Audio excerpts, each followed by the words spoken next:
السلام عليكم، معاكم اخوكم اشرف زكريا. النهارده فيديو جديد بالنسبه للناس اللي كلابها لسه صغيره وما بتعرفش تاكل الدراي. احب اقول لك طريقه تخلي الكلب بتاعك ياكل الدراي. يلا بينا نشوف هنعمل ايه في الدراي. وزي ما شفنا الدراي وهو سليم ضربناه في الكبه، خليناه بودره زي ما انتوا شايفين اهو. وهنحطه دلوقتي على الاكل بتاع جالاكسي ونشوف رد فعل جالاكسي عليه ايه. يلا بينا، وادي اكل جالاكسي اهو يا جماعه.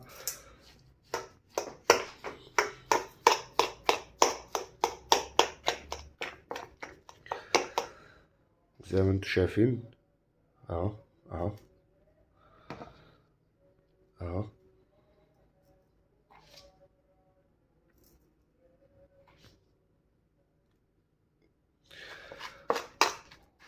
ونقلب الاكل كويس كده.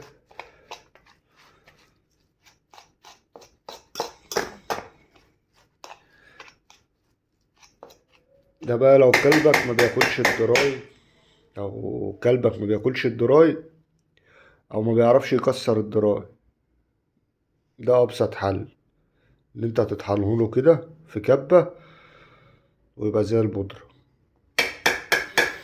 يلا بينا نشوف جالاكسي هتعمل ايه على الاكل ده. ودلوقتي طلعنا جالاكسي، وزي ما انتوا شايفين رد فعلها على الاكل. وزي ما قلت لكم في فيديو قبل كده، فوائد ان انت تاكل كلبك على مكان عالي، واكيد مش محتاجين ان انا اقول لكم الفوائد دي تاني.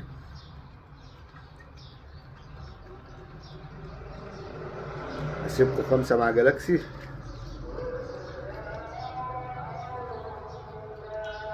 وما تنسوش تقولوا بسم الله ما شاء الله. ولو عجبكم الفيديو ما تنسوش تعملوا اشتراك وتفعلوا زر الجرس، ويا ريت تشيروا الفيديو عشان نوصل لاكبر عدد من المتابعين ونفيد الناس ونفيد غيرنا.